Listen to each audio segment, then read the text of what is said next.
right, we're going to get started. I was trying to hang on, but we've got a small dedicated group, and thank you so much for coming out. Absolutely. So my name is Dr. Leah Hollis, and I'm here today to present on, and we have some activities as well, on bullying and how we can tackle bullying for young folks. So just to give you a little bit more about me, I have my own consulting group, Patricia Berkly, LLC. I'm the founder and the president of that group. Here is the link to my website, diversitytrainingconsultants.com. Also, I've just completed a book, Human Resource Perspectives on Workplace Bullying in Higher Education. That came out in 2021. And interestingly enough, I just finished another book. I didn't update the slide about Black women, intersectionality, and workplace bullying. Yes, and that just came out in July. So if you go on Amazon, it is on there. Yes, and yes, dealing with Black women and bullying, because boy, do we catch it. And that's just that's a statistical fact, not an opinion, but in a number of my studies, I have found that minoritized groups, particularly women of color, foreign nationals, LGBTQ community, are all more likely to face bullying because we tend to reside in the positions that have the least amount of power. And workplace bullying is based on a power differential. We see the same thing with our school children too. It's usually the school children who have more social capital, the cheerleader, the captain of the team, the more popular kids who can bully younger kids who have less social capital. But I'll continue on with the introduction. Forgive me, I digress. I'm a visiting professor at Rutgers University, and I'm currently an associate professor here at Morgan State University. Yeah, hey! And 30 years in higher education. Oh my God, does the time fly? And 18 years of diversity training experience.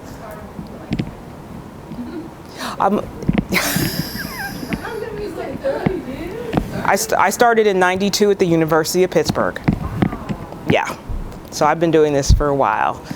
My folks look like babies too, so I guess it's just in the genes. But anyway, these are some of the places that I have visited and the media outlets that have picked me up. So I've been to Cornell a couple times, James Madison, California State, Northridge, Swarthmore, and a number of other media outlets who have picked up my work, which discusses workplace bullying. But everybody has a card, right? Before we get started, please write out a quick question and we will address it as part of the presentation later. So if you could take just a moment with that index card, everybody should have one on their chair, and write out a question you have about bullying. And I know this is geared to both students and adults. However, I also have expertise in workplace bullying, so if you want to ask something about workplace bullying in general, and I'll just answer the question toward the end of the presentation, and you won't have to be on camera asking the question. So I'll give you a moment.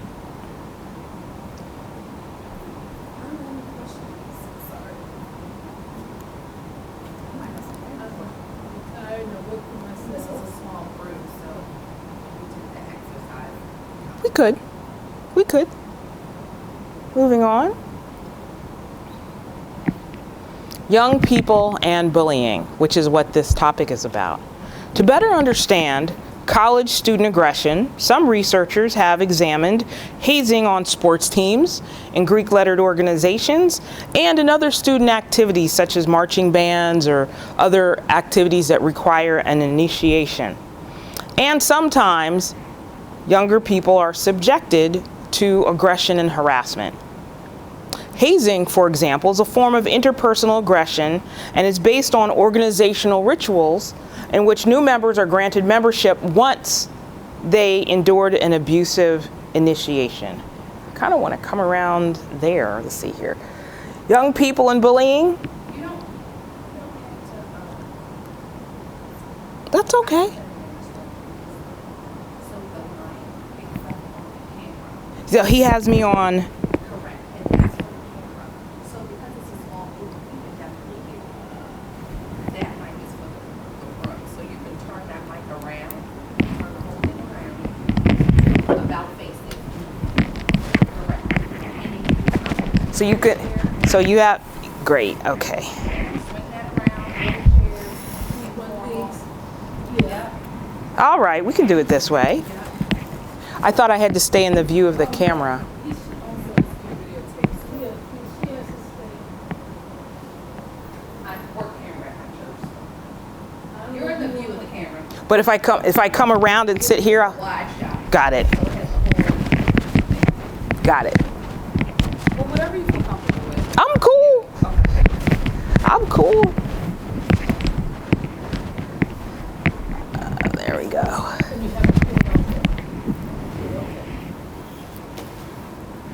Okay, so because of the hazing that has happened in the past, 39 states have laws criminalizing collegiate hazing.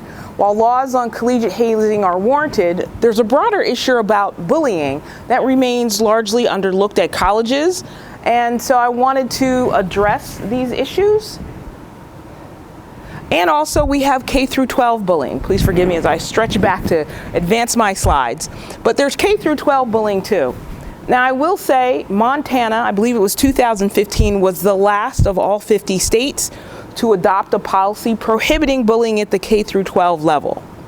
So in Pennsylvania, I reside just out of Philadelphia. Governor Rendell signed ours in 2008. But I offer that to say so often parents come and say, my kid's being bullied, what can I do? And I'm saying there's a law against it. There's a law against it. There should be policies against it. It's actionable. So you should be able to go to the school administrators and say, you need to protect my kid.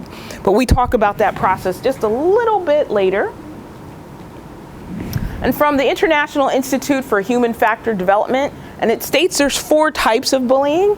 I would also make the argument that there are 4 types of bullying for adults as well. So first is physical bullying. And this is easy to spot, as we see here this young man who's bullying a classmate. And it includes physical bullying, includes kicking, tripping, pinching, punching, anything that can leave a physical mark. I would also say, locking a kid in a locker or locking them in the bathroom. I mean, you may not physically hurt them, but you can also isolate them or whatever, and it leaves a child feeling quite distraught about the whole thing.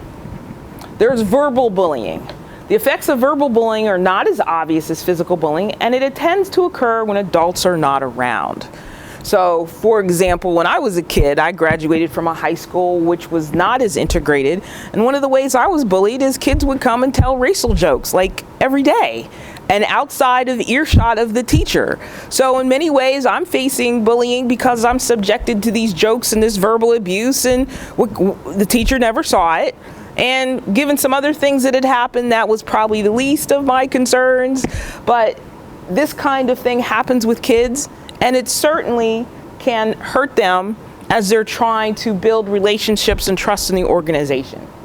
My situation had a happy ending. I had 2 very loving parents who went to the school, and we took care of it another way. So I was able to transcend what was occurring for me as a child in high school. Emotional bullying. Emotional bullying can leave a lasting damage internally on its victims. Commonly seen tactics include lying, spreading rumors, negative gestures, menacing looks, nasty jokes to embarrass, humiliate the target. It's mean-spirited, mimicking, and exclusionary. So imagine that you're a kid and you're ready to go to the pep rally and your friends say, oh, the bus leaves at 5. But the bus really left at 4:30. That lie then turns around, and that really hurts the kid who's looking forward to the pep talk or the pep rally, and their friends lied to them. There are other situations that can happen, whether it's you're trying out for a team or for the play or even group work. Somebody lies on you, says you didn't do your work, or somebody lies, those kinds of things, and it puts the target in a position to defend themselves and that they indeed were doing the right thing.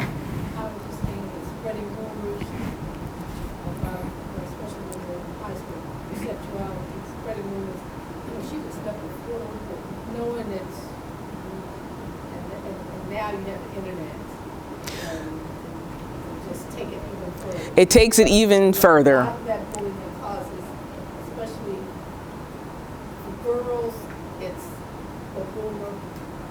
Oh, I'm sorry. That's okay. For girls, it's the rumor that they've done something sexual that they had not.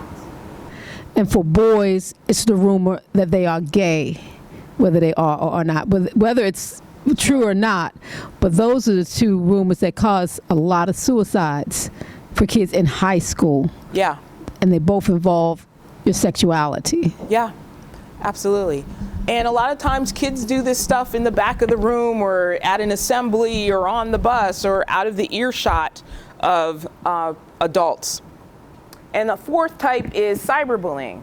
A rising form of bullying occurs over digital devices such as cell phones, computers, and tablets. And so in this era of social media and esports, cyberbullying is really taking hold. And I'd read of a story, this is about 4 or 5 years ago, a young lady who was in Houston, I believe, and she was being bullied through her cell phone. And she just couldn't take it anymore, and she took her life. Her parents were so upset. Now, sometimes school officials will say, well, that didn't happen on the school grounds. Well, that doesn't matter, because if the association is built at the school, then it is part of a school association or a school set. So the schools do need to pay attention to that. This is also all the more reason, and increasingly so, why parents need to be involved in what kind of online accounts their children have, what's going on in the phone, really taking the parental control seriously. And since we're talking about cyberbullying, there are other kinds of predators out there as well that prey on young people. And so the internet, while it's this wonderful, internet superhighway of information, right? It also is a wide open avenue that our kids are at risk in. So cyberbullying is also something to keep in mind. If there's anything good about cyberbullying, encourage your kids to save those texts and to save those emails, to take screenshots of what's being sent to them and create a file. So I also have advice in here on how to gather the information and fortify yourself before you go into the school district. The Stanford Medical Center has a study out. 9 of 10 elementary children have been subject to physical or psychological bullying by their peers. It just happens.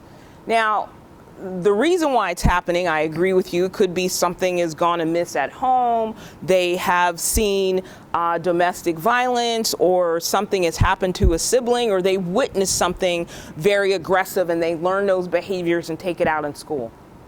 The other thing that we see happening is 6 in 10 students have been the bullies themselves at one point or another. So it is not a small problem.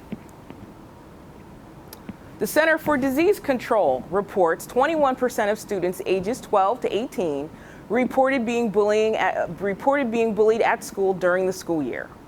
And only 4 in 100 adults will intervene.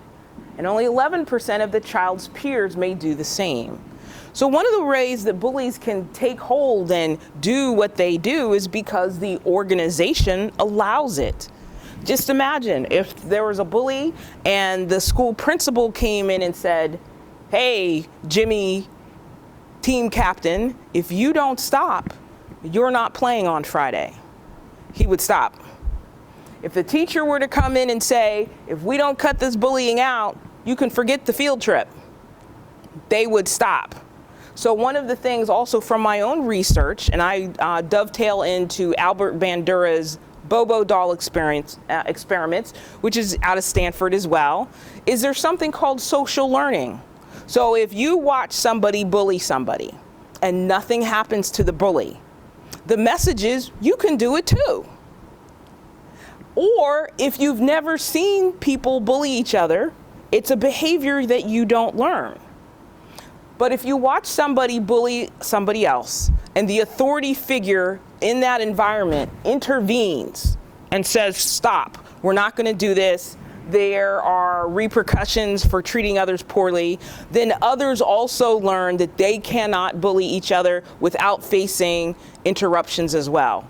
So it's really important to intervene and for the intervention to be known by the rest of the community so folks know that this is a behavior we don't tolerate.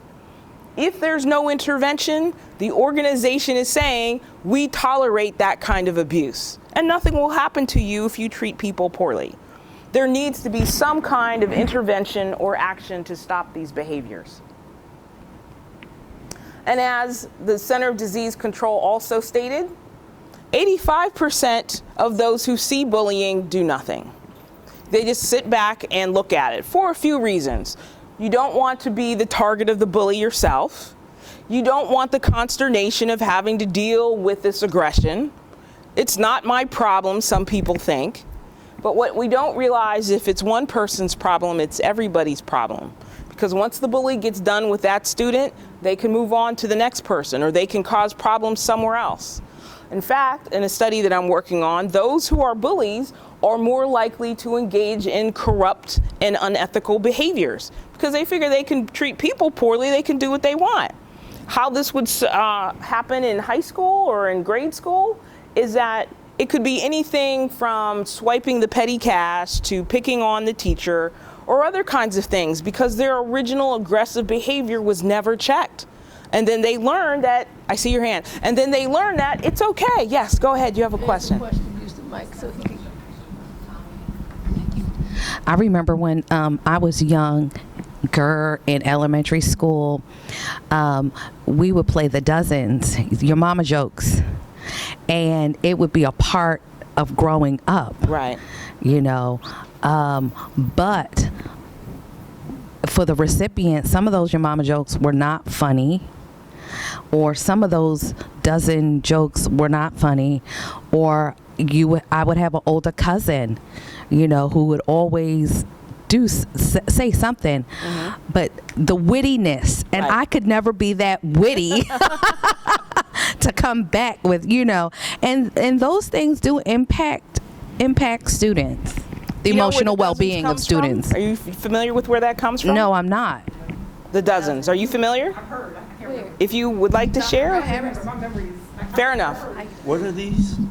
Jemima? I don't even know what they are. No, The dozens. I just know it's historic, but I don't know the The context. dozens comes from slavery. It comes from when formerly enslaved people were lined up on the block, and if you didn't want your relatives sold, you cut them down. Right. You drove down their value. So the dozens is an aggressive way of denigrating somebody for the purpose of them not being sold away from you. Now we just kind of carry that forward, and in some communities, you know, you play the dozens and it's this rite of passage and see who could tell the better mama joke and who can say this about whom, and you talk smack about everybody. And the first time I was introduced to the dozens, I was in college, I didn't quite get it. And then I realized, oh, this is everybody trying to have fun. So if you can see it as it's some crazy anomaly in our culture, but if it's vicious, it's hurtful. And the origin of it is so your sister wouldn't be sold away. So you would play their appearance down. Yes. So you wouldn't. You would tear them down so they wouldn't be sold. You wouldn't want somebody like that. That's where it comes from. Yes. Yes. It's the dichotomy in our society that concerns me about bullying. I mean, we're running around telling kids, you know, don't bully other kids. And yet, this country right now is in the grips of idolizing a bully. Yep. And, oh, my big mouth isn't loud enough to talk. Oh, sorry about that. So, I hear what you're saying, and I'm sure students hear what you're saying, but at the same time, they very much see this big bully being praised, revered, and getting away with everything he wants to do, no matter how severe. Tear down the Capitol. You can't be much of more of a bully than that. And then, you know, we even overseas, we have examples of great bullies, be it Russia or Brazil. So You're right.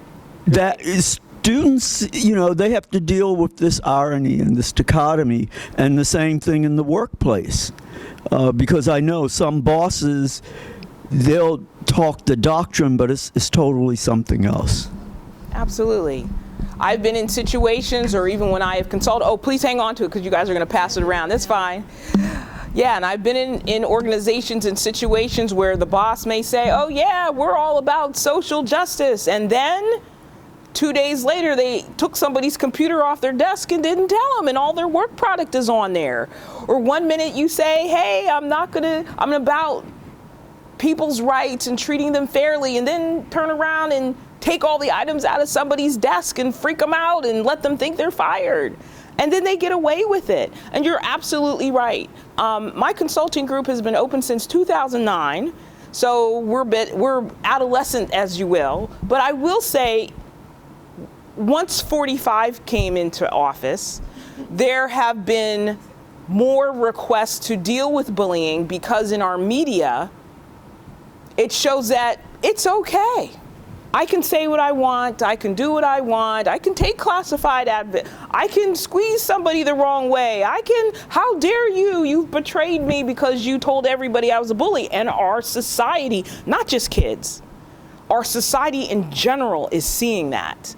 And so I have found that it's more contentious in several spaces because, and if you think about the person we're not naming, 45, right? He's been enabled constantly. So one of the things that's happened, it just came up on the news. I know I'm digressing from my presentation. So I live in Greater Philadelphia. In our state, we have Mehmet Oz and Fetterman going after a Senate seat. Fetterman just had a stroke in May. And so his cognitive responses are a little bit off. And he said that. I'm still working on it. As I was driving in today, I see where Ted Cruz has mocked Fetterman because of his illness. Well, we know about, I'm trying not to be political, but what I'm trying to say is it's okay for a senator to do that, right? Because if you remember, 45 in his campaign mocked a reporter who had a disability. So now we see the other people taking on this behavior as well. Little kids are like, hey, that's bullying. And it is. And it is. So the fact that the first person, 45, I'll call him, got away with it, well, then the people underneath him think it's okay. It's kind of like if your leader or whatever is a sexual harasser, then the rest of the organization is like, oh, that must be okay because he's still kept his job or she still kept their job. Not only is there no consequence, it's rewarded because he became 45. He became 45. So it's not, it's not you get rewarded for bad behavior. Yes. So kids see that. They're not stupid. They say, maybe I'll try this. Yeah, but all the while, the poor person that's being bullied is just suffering. Yes. To the point of sometimes suicide or mental breakdown. Yes. And we see this too. It comes up in my data all the time. Is everybody knows who the bully is, but then actually one person had written into one of my surveys and said, yes, we all know who the bully is, and he's been promoted twice, which tells the organization that behavior is okay. And so our kids who are stuck, now as adults, we have a little bit more mobility or we can stand up for ourselves, but our kids are still finding ways to navigate these problems. The laws came from the unfortunate incident from over 20 years ago, at Columbine High School. That was in 1999. Wow. And they had a nickname for themselves. They called themselves the Trench Coat Mafia. And they rolled up into Columbine with their guns under their trench coats and had that horrible mass shooting. Those kids were bullied. They were ostracized. They did not have a sense of belonging. And they had no problem punishing the rest of the community because of the way the community had treated them. And this, because of this incident, is where laws prohibiting bullying in schools started. Now, granted, it took another 15 years, 16 years to get all 50 states, but that's where it comes from, is we realize that bullied kids end up acting out in ways that's harmful to the whole community. And we need to stop the bullying. We see the same thing whether it was at Virginia Tech or whether it was there's a school in Erie. The kinds of things that we see is the mass shooter, if you will, is somebody who's often been treated poorly, disrespected, hurt, and now they're going to hurt others. And we really need to find ways to help people feel connected to the school and feel like they belong, regardless of their differences, whether it's race, gender, sexual orientation, it doesn't matter. We all have humanity that deserves respect.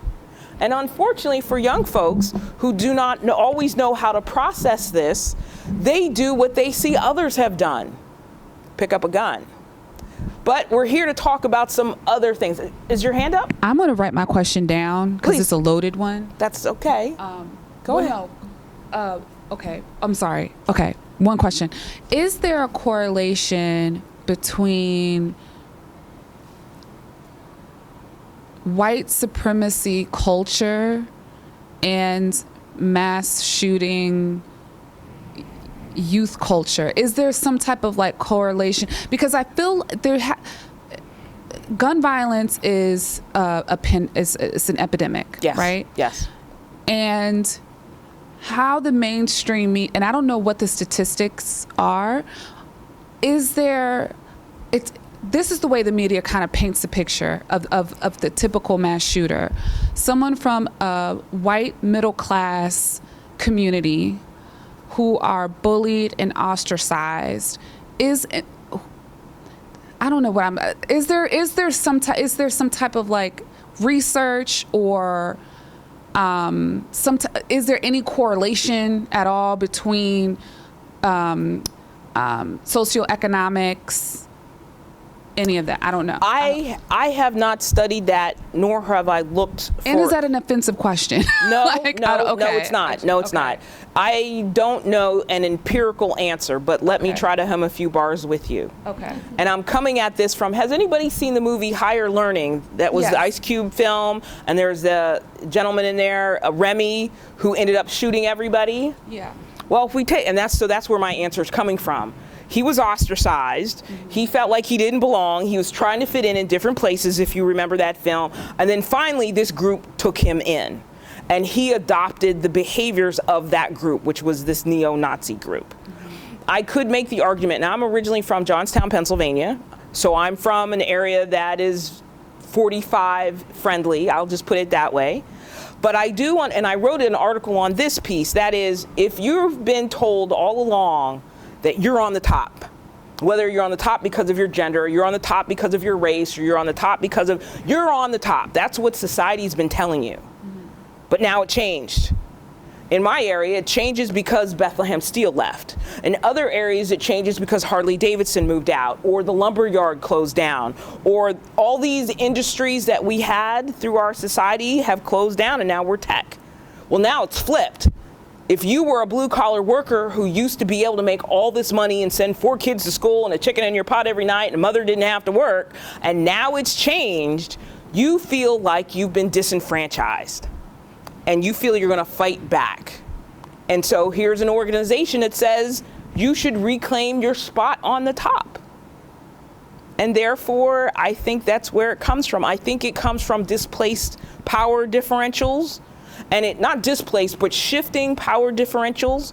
And people don't like to be powerless and penniless or homeless or foodless or what have you, which happens when these big industries pull out. I mean, as I said, I'm originally from Johnstown, PA, which was the railroad center for Bethlehem Steel. And where I live now, I'm about 90 minutes from Lehigh. So if you go to Lehigh and you see the big mill, I mean, it was this behemoth mill. It's closed. And all of the people who worked there and all of the communities who needed it, they're still there. What other industry has come in? And you feel robbed. When people lost their pensions and lost their way of life because industry shifted, they feel lost. And therefore, I believe, more susceptible to joining organizations that tell them this is how you reclaim your place in society. How we make America great again. Yes. Because you always, when something bad happens, you've got to blame someone. You've gotta It blame can't be someone. because the industry left, and you can't put a finger on big industry. Who do you go to when it's a corporation?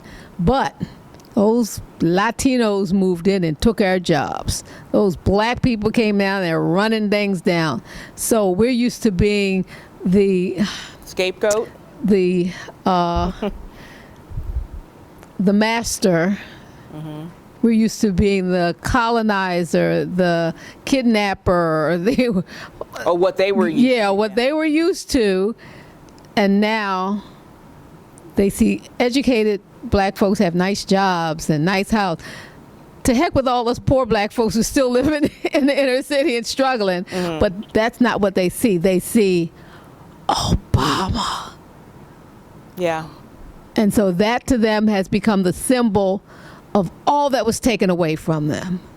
And so let's flip the switch and make America great again. And I can see how Obama's ascendance then traumatized some other folks who are like, wait a minute. And so you vote the other direction, which is what happened in 2016. Yeah. It's about power, who has money, who feels like they belong, who feels they have a right to belong, and how to do it. We as a country have never quite figured that out. I actually would say most of us across the globe haven't figured it out because these same dynamics play out across the globe. So that's why bullying is prohibited, because of what happened in Columbine. We also, if I'm a Rutgers grad, and as you know, I do some work at Rutgers. But you too? Someone else? Yes. So in 2010, I don't know if you remember this very unfortunate incident where Daron Ravi cyberbullied his roommate, Tyler Clemente. Ravi used a webcam to record Clemente in the throes of an activity and then put it on the internet. And this was like in the first month of freshman year for both of them. Tyler Clemente was mortified to have, because if I read the story, and I had just left Rutgers, I was an administrator there, and I talked to people where this happened, and they said we moved as fast as they could. It was reported, the resident assistant knew about it, they were getting ready to meet about it, but the trauma was so extreme for Tyler. I don't know if you remember what he does. He drives to the George Washington Bridge and throws himself off. As I had learned more about the study, this incident, he was still trying to figure out, I mean, kids all do, regardless whether you're gay, straight, bi, whatever, it doesn't matter. You're still coming into yourself at 17, 18, 19. So to have this put out on the internet was just devastating. And he lost his life behind it. The two students that did it, it was Ravi and his buddy from high school, they did this. The young lady gave information, so she cut a deal, but Ravi was dragged through the court and suspended, expelled, and it really did mess up his life as well. And this is an example of kids who had a lot of freedom. Now, granted, you didn't necessarily have adults involved, but I don't know if there were some ideas about he was curious about what his roommate was doing, or I don't know what the kid was thinking. But it was a horrible, horrible tragedy. Another sad it could have been. That's what that sounds like. Yeah. So, yeah, recorded it and put it out there. It could have been. I mean, at that age, sure.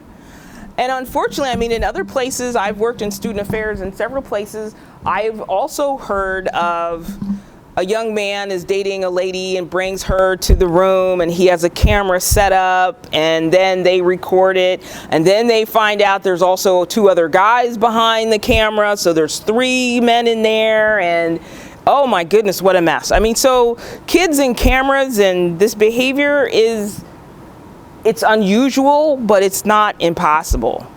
This story is an unfortunate example that happened here in Maryland in 2011.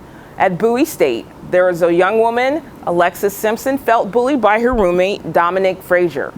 Alexis was a transfer student, so she's new. She's a new kid on the block, right? She came from Clark, Atlanta, and she had complained to administration about being bullied and intimidated by her roommate. Well, the university didn't do anything. And after working in student affairs myself, I understand sometimes a roommate change is tough. However, the university just didn't change the rooms, and so on homecoming weekend, Dominique and her friends, you know the story? Dominique and her friends mobbed Alexis, who felt scared and threatened. It would be called mobbing. The conflict ensued with Dominique and her friends punching and pushing Alexis. And in response, she picked up a pair of scissors and was flailing around. She caught Dominique in the neck and killed her. So one young lady is dead with a stab to the neck.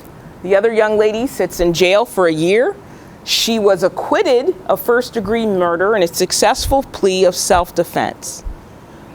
However, imagine all the trauma for both families, for the young lady who had to be in jail, for the other kids who were mobbing her, for the campus. Imagine this happened on your, it was home. Do you have more to share about this one? Friends who were alone, they were saying that it just, the campus went dark pretty much, psychologically, because of what happened.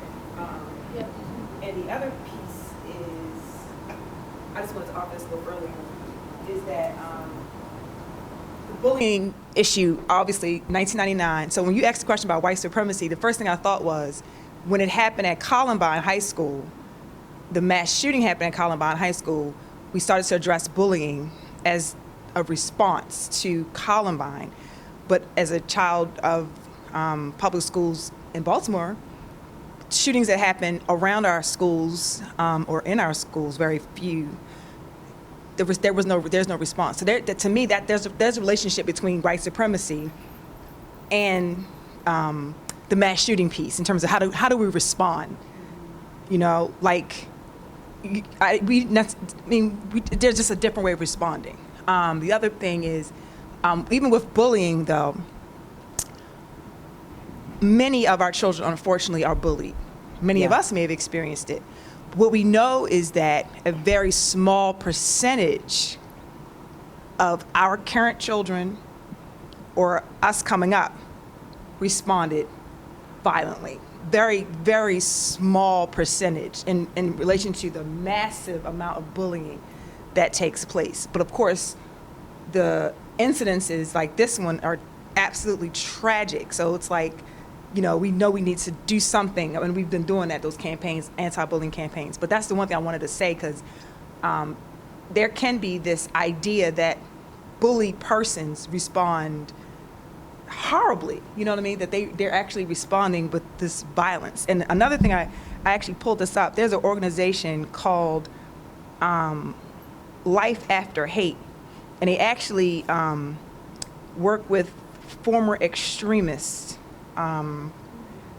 to change their lives after they've been with the Remy group, the group that Remy was in higher learning. Mm-hmm. And they said that they were founded by former violent extremists, mostly from the far right. We spent years of our lives committed to the idea that violence is the best way to make lasting political and social change. And this group actually acknowledges that they learned that this way of thinking is counterproductive, exhausting, and dangerous, and it was costing us way more than we were willing to pay. So in other words, that white supremacy lens, that notion of white supremacy, it is laced in violence. How to take control of or address some harm that they may feel that they've experienced violently, historically. You know, it's just the way persons have responded. And there's a whole nother discussion about access to weapons, but I'm sure, done. Absolutely. No, and those are all good points. As we discussed, as before you came in, we were talking about how even in the workplace, as a lot of my data shows that it's those who are in positions with the lower amounts of power. So it's usually, unfortunately, women, people of color, LGBTQ community who are residing in positions that don't have power. As it applies to higher education, we typically see this play out with postdocs, graduate students, and assistant non-tenured professors. Those are the most vulnerable because they need the approval of those in more powerful positions and can't always set boundaries or say no to things because you're on the tenure track. So you end up putting up with what kind of abuse, and it's all through my data. And I study community colleges and higher education. I study both administrators and faculty, and I would say that is a common theme. I'm sorry, was there a comment over here?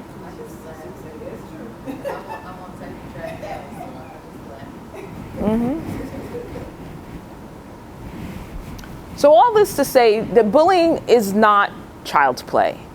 With these examples from Columbine, Rutgers, Bowie states, all resulted in death, other things threaten young people when they're faced with bullying. And I would say the same thing about adults. Other health issues like bulimia, anorexia, panic, anxiety, insomnia, and suicidal ideation.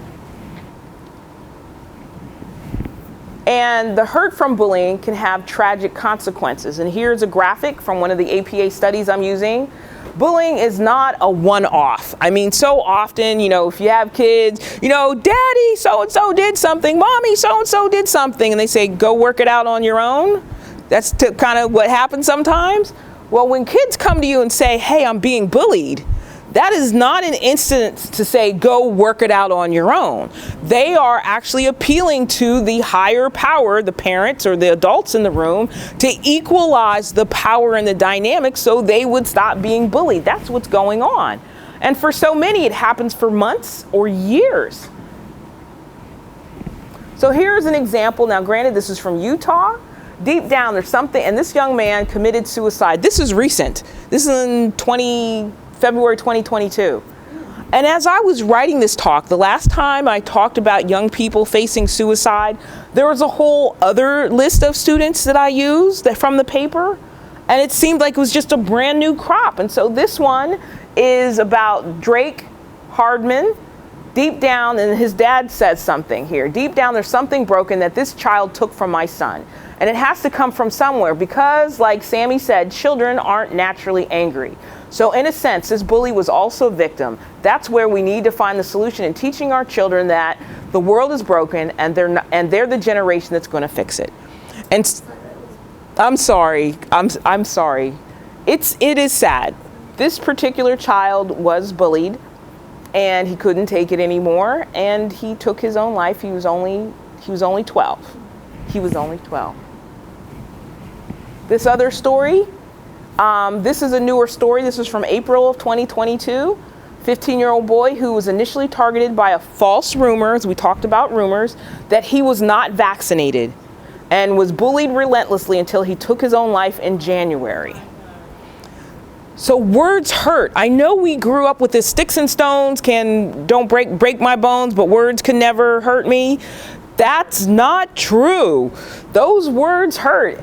And what's a shame is, kids are something else. I have a colleague of mine who started school this fall and had talked about the kids were teasing somebody, one of their little classmates. I think this was like the 3rd grade. Little kid got COVID and had to go home for the 14 days and bounce back. And when they came back, the kids chased them around the playground saying, hey, COVID, hey, COVID.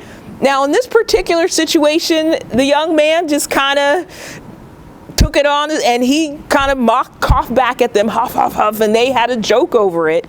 But if they were malicious and they were not friends and he did not take it as a joke, that can be quite demoralizing. And what's a shame about this is it was a false rumor.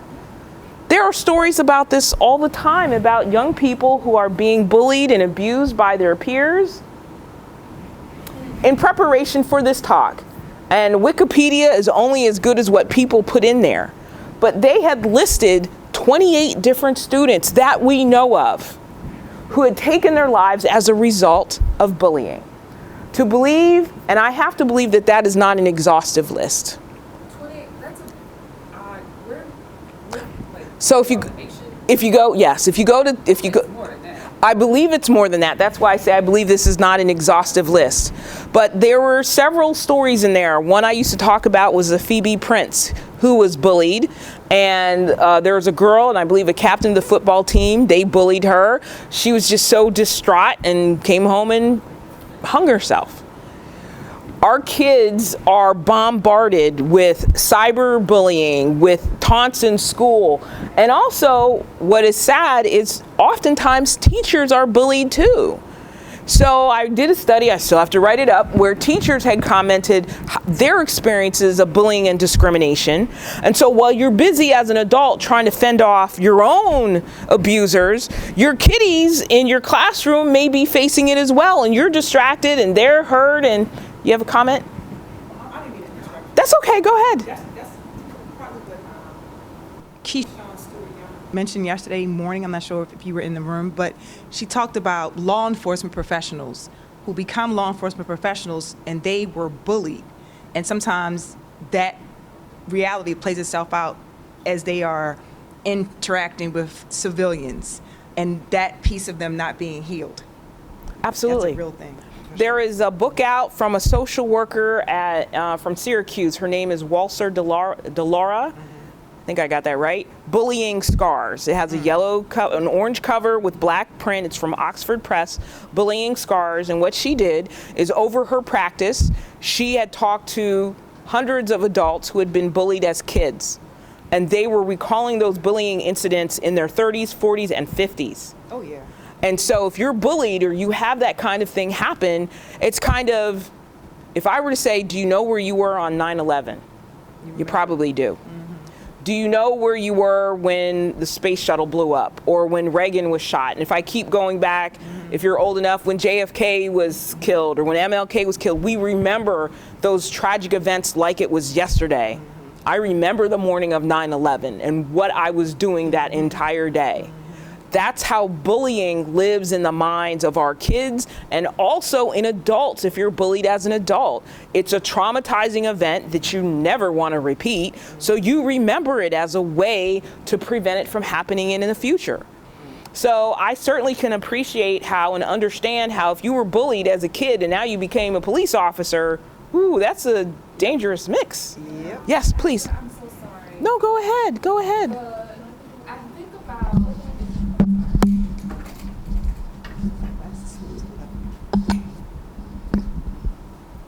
the same way that we're talking about the constructs of racism, having open discussions about it and really kind of sharing that knowledge like in public schools, and it's becoming like anti-racism is becoming more mainstream and all of that, even though black folks have been talking about it for like forever. The same way we're starting to understand the mechanisms of bullying and, like you said, bullying scars. And I think about someone like bullies becoming bullies, like, and this may be an unpopular opinion to some, like a Candace Owens, right? Candace Owens, she has this, I'm using her as an example. She has this large platform and she's just polarizing people and, you know, and she's kind of like are you familiar? I'm not, but if you could. She's like a far right, she's African-American woman who is like an extremist. She's a MAGA person and, you know, young woman, right? Well, come to find out, Candace Owens was also bullied in high school. I did not know that. And she was also suffers from anorexia. So in thinking about how, you know, and she was a Democrat, and when she was younger, the way she kind of describes it, folks that were rallying around her, she felt like she was being commodified and objectified. Mm-hmm. So then she became all far, I don't know the timeline. Exactly. So she's in this position of power where she's bullying transphobia, a woman's right to choose, Black Lives Matter, Black culture in general, and she's becoming this like mainstream bully, and she's being celebrated for it. So it's really why, I mean, America is built on gun violence, white supremacy, and all of the things that has cultivated this bullying culture, but that just came to mind, and yeah. Sometimes when folks are abused, they align with their abuser as a way to find some kind of safety. Is it called Stockholm Syndrome? Something is telling me, something like that. I'd have to look that up, but unfortunately, and I've seen that too with young folks when I've worked in student affairs, it's when you've been abused and you just want the pain to stop. You're like, well, okay, well, maybe if I join their side, they'll leave me alone.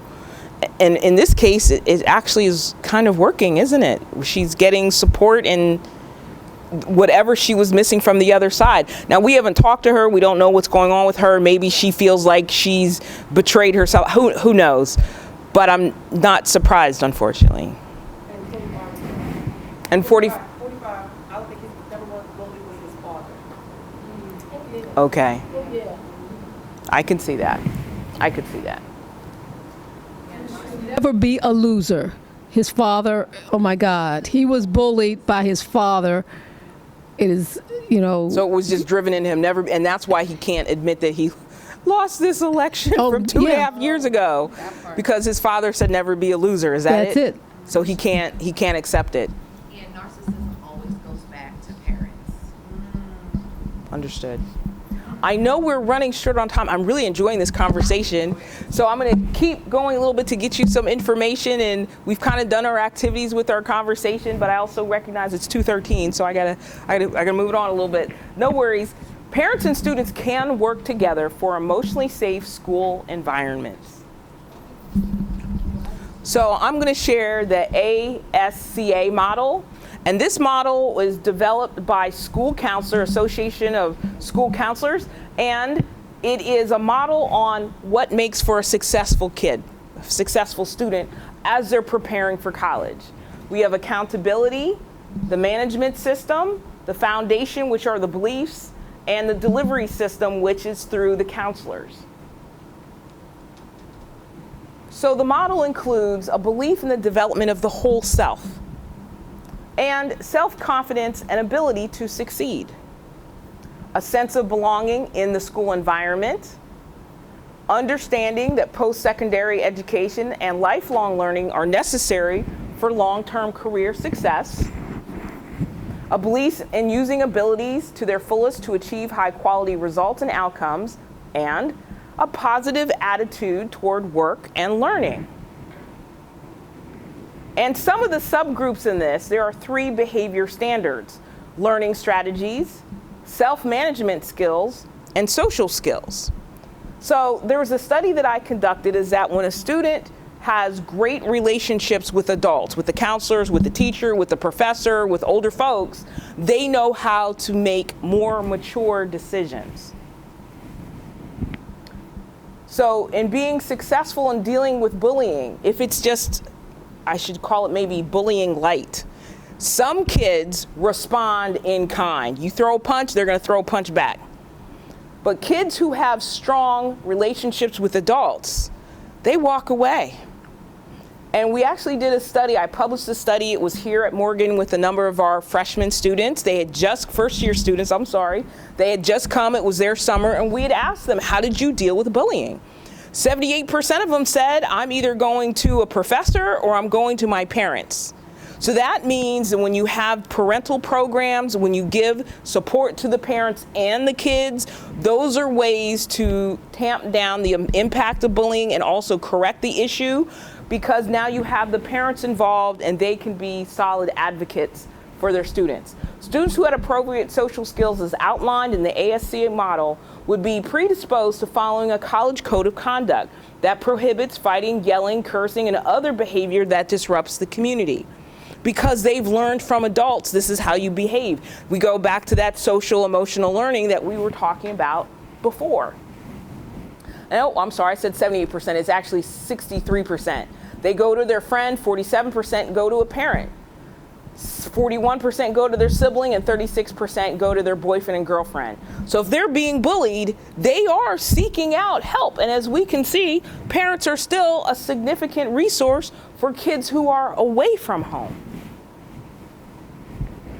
So we've already gone through a number of these things, strategies about dealing with bullying. And I'm going to move on to get you some more information because we are running a little bit out of time. So for students, the best repellent to bullying is strong communication with parents and family. Once you get your parents and your family on your side, and then the advice for students is to build strong relationships with counselors, teachers, and parents. Now, I understand in some schools, it's not cool to be the teacher's pet. It's not cool to go see the counselor. However, when you do form relationships with these folks, you learn how to form relationships with folks who are your senior, which you will need as you go to college, as you will need when you go to work. Shoot, you even need it just to go to the DMV, right? And also, they know that they will know you are not the bullying type. So sometimes when a fight kicks off or kids get into an altercation, all a teacher sees is the two kids going at it. But if you've already formed a relationship with that school counselor, the counselor can say, oh, I know Lamar. He visits me twice a week. He's not the kind of kid to do this, right? So I often say, also get your street credit up, if you will, or your let people know who and what you are before there's a problem. And so that's another reason for kids to seek out adults. We were talking about documentation earlier. All those texts and nasty emails, all those things that we talked about in cyberbullying, the same thing can be done also just in bullying in general. Keep notes, the date, the time that it happened, who was there, who witnessed it. Give details about the complaint. Who said what to whom? Who did you report it to? Because what I'm now doing is creating this parcel of documents, right? I said keep your text messages, keep your emails, keep a journal, and collect some allies. If you have friends who are watching you be bullied, you can say, you know, I could use some help. Can you stand with me? Can other students stand together against the bully? Not going fisticuffs, but just a show of support. So here's a true story. There's a young person being bullied by the locker, and a number of students just simply came up to the child being bullied and stood around him. The bully couldn't get through. The bully realized that this person had support. There were no words exchanged, no punches thrown, but the bully recognized, oh, this person has support. And this problem went away. I'm not saying that this is the only way to deal with bullying in school. I'm just offering this as a suggestion, as a collective power. That's one thing that targets have, whether you're a target as a student or a child or as an employee or an adult. When you have more people pushing back with you, you have more of a chance of ending the abuse. We know this from our civil rights days, right? All that collective power. Parents, listen to your students when they mention the harassment. Too often parents brush it aside as, oh, that's just child's play. And in fairness to the parents, I mean, I know a number of people that don't just have one job, they have two jobs. They're working a swing shift. They've got to go do this, or they're volunteering here. Our society is so busy. I remember when I was growing up, there were only 3 channels. Yes, I'm the child before Fox Television. There were only 3 channels. We didn't have HBO. We had to talk to each other. But now between the little computer that's in your hand called your cell phone, right? And all the hundreds of channels you have in Netflix and Amazon Prime and Hulu, I can go on and on and on, right? But we still need to stop and take a moment and listen to our young people. I had a situation, this was about 15 years ago. I had a young person I was working with, and she came to me and said, you know, I'm being bullied at school. And I said, you need to see your teacher. And went to see the teacher. The teacher did nothing. This goes on for another couple weeks. So this young lady decided to punch out the kid that was bullying her. And she asked me to come. Her parents weren't around, and I had offered to mentor her. So I went to school with her to find out what had happened. And they had to admit they didn't listen to her. She had been telling them all along. Now, unfortunately, because she threw a punch, she was suspended for 3 days. The bully was suspended for 5. I mean, there's a zero tolerance for throwing punches. But at the end of the day, the adults had to recognize we didn't listen to her. And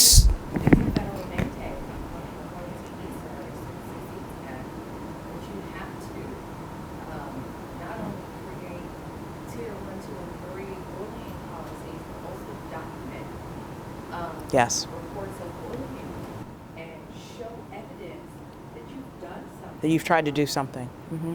Do you have the microphone so we can get that one on the film? If you can repeat that again, I know it would be important for folks who tune in if you say that again. Relates to bullying in school, there's a it is, sir. As it relates to bullying in schools, there's a federal mandate by Every Student Succeed Act, ESA, where bullying must be documented, and not only documented, but there needs to be tiers 1, 2, and 3 interventions as it relates to bullying, and any bullying needs to be documented, and there needs to be evidence of addressing that bullying issue, because it is a federal mandate, and schools can be sued for not addressing bullying. Absolutely. Thank you for that. Every Student Succeeds Act, and you said there's 3 tiers of bullying that must be addressed? Absolutely. There's 3 types of interventions. One, a general climate intervention, and if then a general climate that says we don't, an anti-bullying climate. And then if there's evidence of bullying, then there's a tier 2 involvement of when you like have an assembly about anti-bullying. They would hire you to come in to talk about anti-bullying. And then if there are still issues regarding a subset of children that are known as bullies, then there's specific interventions, tier 3, a specific intervention type for those groups of individuals. Wonderful. Thank you for that. Thank you. So if you're a parent of a child, here are some signs to look for. You should check in with students at dinner. Now, I do recognize if you're working all those crazy swing shifts, maybe you don't have family dinner. But family dinner really is important, so you get to see your kids in real time. They learn to interact with you as an adult. You learn what is going on with them, and you can pick up when they are at the table. Did something go wrong today? Is everything okay? Are they moody, lashing out, sad, angry? You want to look for changes when your child takes on a new activity or goes to a new school or mentions to you that there's a new student in their classroom. All these new actors shift and change the dynamics and could yield bullying. Not always, but just something to pay attention to. Also, too, look for slipping grades. Disinterested students sometimes just don't want to study. They avoid this classroom or they find other ways to mentally check out, which means their grades can also suffer. That is another sign. You should know the school structure. Know the teacher. Does the teacher report to the department chair? And then an assistant principal, and then the principal. So what I'm suggesting here is gathering up your documents, the text, the emails, the journal, the laws, the rules, and then consider who are you going to go see.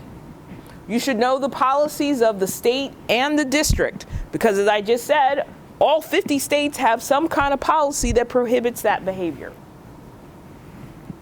So we've done activities, because we keep talking. So the approach, come organized and dressed for business. Avoid smart aleck remarks or blaming your child. And the reason why I bring this up is several years ago, I was teaching in Center City, Philadelphia, and I was working with one of my students who was a mom, and she wanted to do the right thing, except she had spaghetti straps on. And I said, well, what did you wear to the school? She said, I just came from the school. And I'm looking at her thinking, somebody needed to coach you on how to present yourself when you go to the school. I mean, she was serious. She had her notes, she had everything going, but because she was wearing spaghetti straps and she had those overly lush eyelashes that looked like big butterflies and everything, she had those on, and I said, you want to be taken seriously. And the markers that you are presenting with the low-cut shirt and the extended eyelashes are saying that you're not as serious. So she got herself together and dressed herself up a little bit more, and she just didn't know. It was just as simple as she didn't know. And all too often when I'm working with folks, I recognize they don't know the policies or they don't know their rights. They don't know the rules. They know they need to do something. So my recommendations is to reach out to folks who do know, who have been through the same things. Go on the website and find out what the policies are. Everybody has a smartphone, so even if you don't have a computer, you should be able to get online on your smartphone and find some of these things. And come in like you're going in for an interview. Bring your folder of your child's notes and the policy that prohibits bullying. Bring 2 copies, one that you keep and one that you give the school. Follow up with an email memorializing what occurred. You want a paper trail. And follow up in a couple of weeks. It doesn't have to be 2 weeks. It could be 3 days. It could be a month. But come up with a specific time where you as the parent will go back and say, I want to know what's been done. Because think about it. How long should the child have to be bullied? Should they wait 3 weeks for a resolution? 3 months? 3 years? How much longer should a child have to endure that kind of abuse.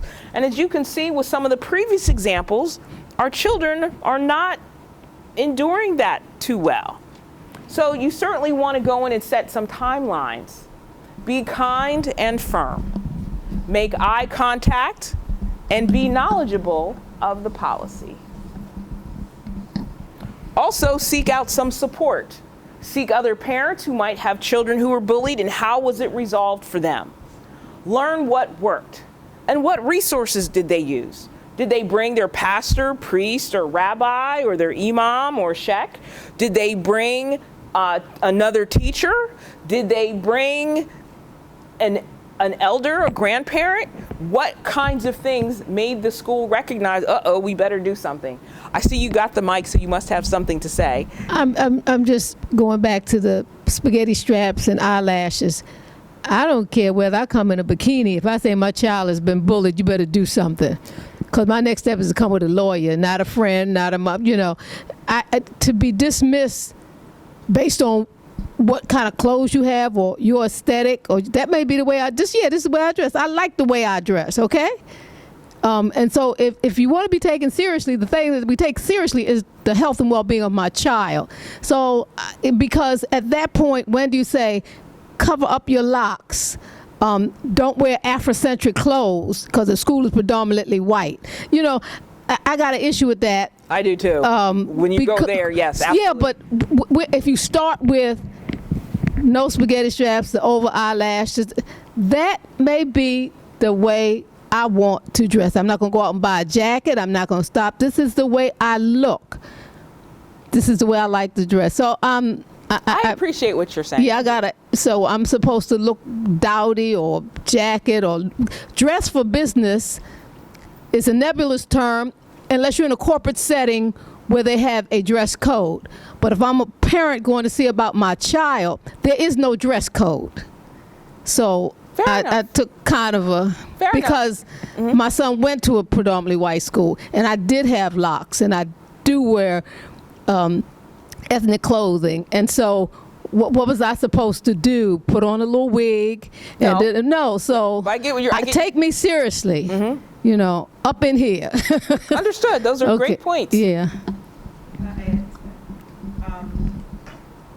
And actually, some of our children are actually bullied by administrators, teachers, because of how they dress. So my daughter, her experience was that her skirt was too high. Someone called her a prostitute, or had the potential to be a prostitute. And her response to the bully was, oh, really? My skirt is too high. But these young men walking around with their shirts open or off, or they're wearing shorts, you're not saying anything to them. So I think this is a form of like genderism, at least. And also because she's a black girl who has curves, you might feel uncomfortable with the way I'm dressing. And so she says that we need to change society. She's been taught this, but she also regurgitated this idea. We need to change society's perspective on how we're supposed to present ourselves. And it's interesting because we had to file a complaint with Baltimore County Public Schools. And then we had a conversation with some of the folks. They had after George Floyd, they had this forum on racism and the school system. And those are some of the things that brought up, because the white girls were not addressed about how they dressed. And my daughter, she was raised to just present herself the way she wanted to present herself and be confident in that. And I've always told her, go ahead, do what you want to do. And she's in other words, she's free. So that's kind of how and again, it's the administrators and the teachers. Sure. There's a book out. Are bullies. They were the biggest bullies. Yeah. There's a book out by Monique Morris. It's called Push Out. And it's an excellent book, and it chronicles how it's called Push Out by Monique Morris. Yep. And she wrote about how black girls disproportionately face exclusionary discipline for the silliest things, like the spaghetti straps, or other children are wearing things as tight or as short, but it's the black child who is catching it. Yeah. There was one example, kids are kids. This one young lady was using the whiteout as nail polish. I did that. And they suspended her. I did that. And I'm like, well, she was just being a kid. So, but other kids were not faced with the same kind of thing. And there are several stories about that. There's one child who was suspended during COVID because she couldn't get her homework in.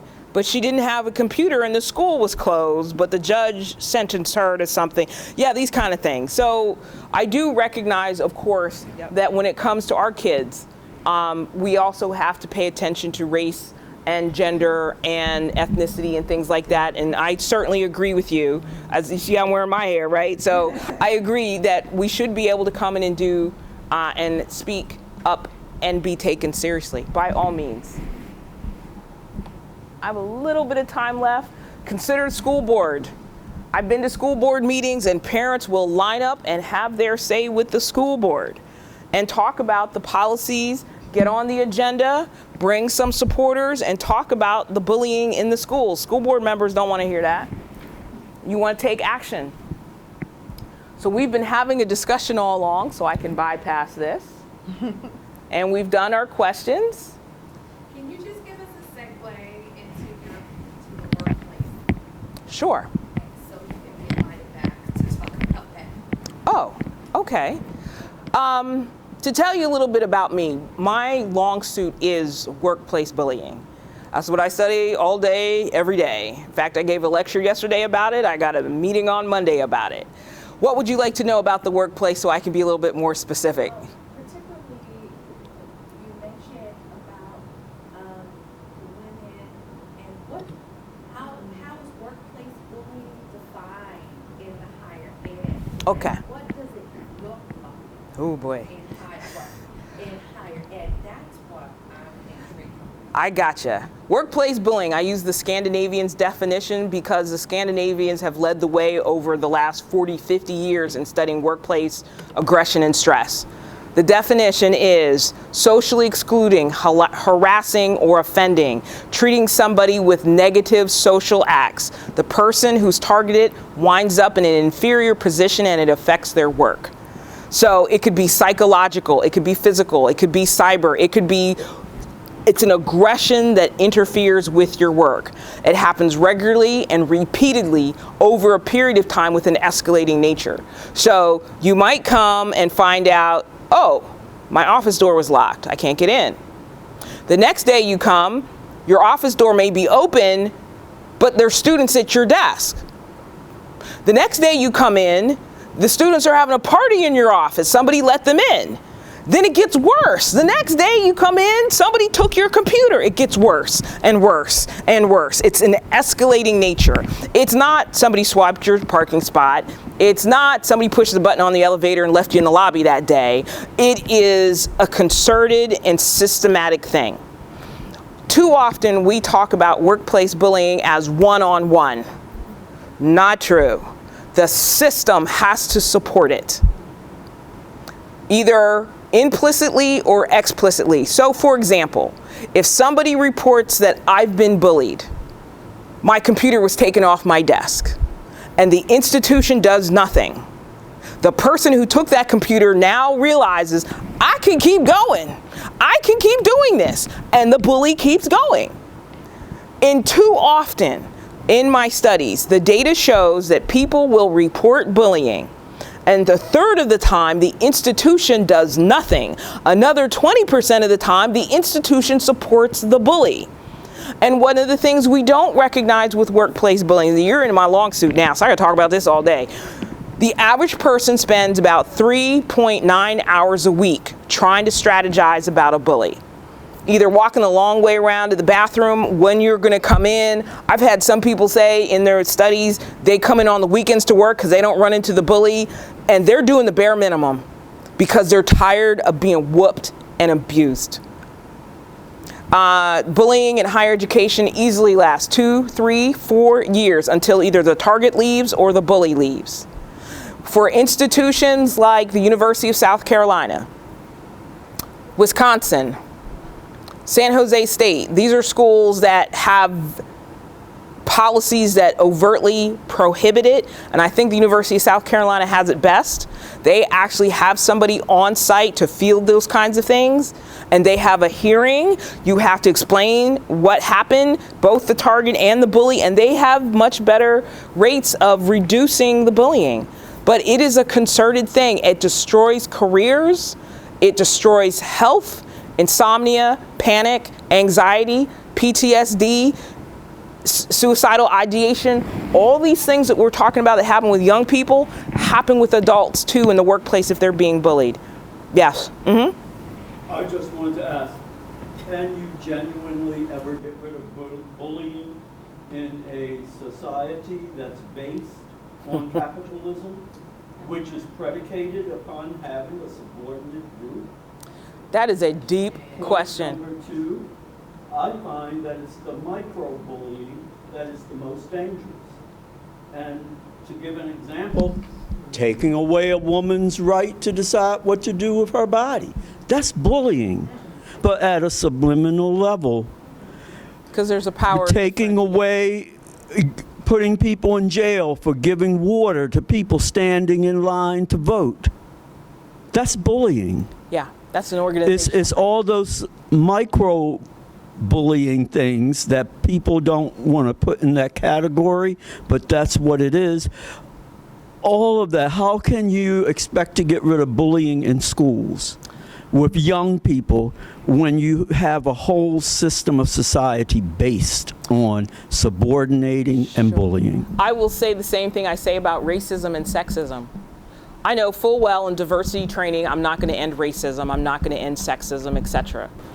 The goal in the workspace is to identify what behaviors are not welcomed and to have people behave in a certain way at work. Now, when you go home, if you're still racist or sexist or homophobe, etc., you're going to be that. I can't change your belief system. I can't change what goes on at home. I can't change that. But what I can do, I meaning the institution, is create policies and systems that you have to leave that discriminatory behavior at the door. You have to leave that aggressive behavior at the door. Now, when you get home and you want to act out a certain way, that's fine. But you are not bringing that aggressive, disrespectful behavior here. It's the same thing with racism and sexism. You are not bringing it here. An example that some attorneys talk about is that legislating workplace bullying now is very similar to where we were at in the 90s with sexual harassment. The history of sexual harassment is in 1964, we have the Title VII civil rights legislation, and gender discrimination is deemed prohibited. But it's not until the early 90s that sexual harassment is recognized as a form of gender discrimination, because the courts always said that the boss's personal attraction to somebody is not the fault of the business. You just have to suck it up. Until case after case after case, I believe it was Meritor Savings and Loan was the case that finally broke it after several cases of women coming forward, and they had been fired too, saying, I'm not having you sexually harass me at work. And then finally the tide turned. And now if you get caught with sexual harassment, it's a career killer. It used to be no big deal. I would say the same about bullying. I'm not going to change if you're an aggressive person. I'm not going to change if you have no respect for me as a black, as a woman, as over 50, whatever. You're not going to see that. But, but I can see that you know how to treat your peers right at work. And it could be part of your evaluation system. You could put collaboration and civility and all this other stuff in your evaluation, teamwork and how you work with others, and evaluate on people's ability to work together. You can do that. And if you are the person that has so many complaints, so there's a situation that I'm consulting on now. This woman has at least 5 different complaints against her. She got a promotion.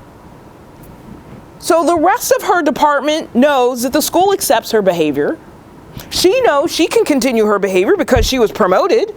And those who promoted her apparently don't care. And in an organization like that, bullying will not stop because it's rewarded. And we had talked about that earlier. If you keep rewarding bad behavior, you will keep getting bad behavior.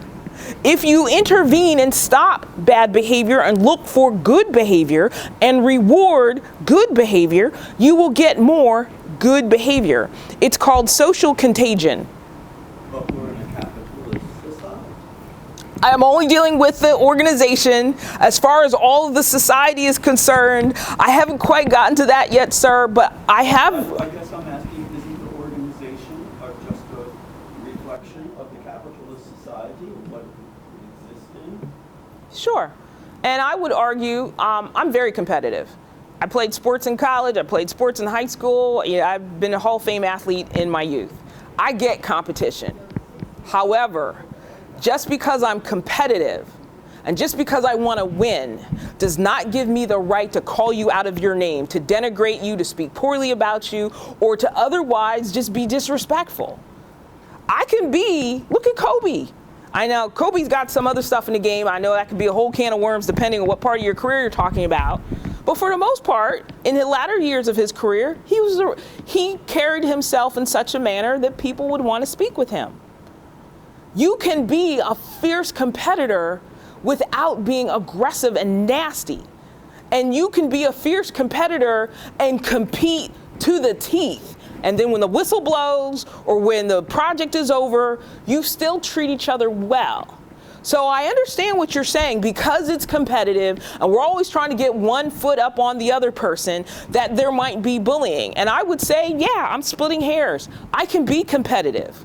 I can go ahead and want to be the best in my field. But that doesn't mean I get to call you a name. That doesn't mean I get to take your computer, or doesn't mean I get to steal your stuff, or disrespect you in front of students, or deny you. I understand. Any last questions as we are at the time? This is one of those kind of workshops you say, girl, you should have been there. You weren't there, you missed it. I wanted to grab a colleague of mine, but you had just got started, and I was like, oh, but she's going through some similar things with another organization. And to Commissioner Lee's, Mr. Lee's point, I work at a state agency, but I have worked at other nonprofits, and just this, like the pay inequities is kind of a form of I call that economic bullying.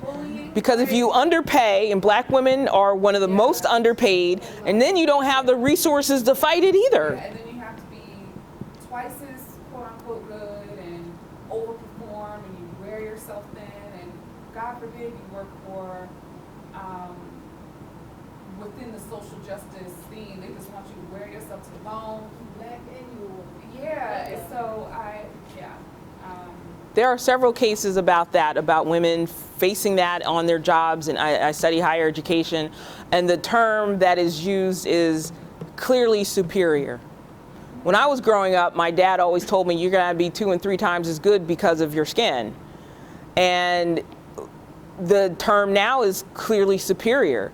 So sometimes, unfortunately, the way you get bullies off your back, or at least hold in there, is you've got to outperform everybody, and it's exhausting.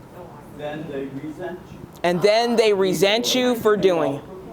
You're, I've had this conversation a number of times, and I say that I'm not here to be twice as good. I'm here to be fearlessly myself. fearlessly yourself. Just myself. Yes. And that is enough. Yes. I'm not like That's because you ain't being superior to yourself. I ain't got nothing to do with that. Great. Anytime you step up your game. I want to thank everybody for coming out. I've really enjoyed speaking with everybody, and I have a few cards if you want. You said your friend has a.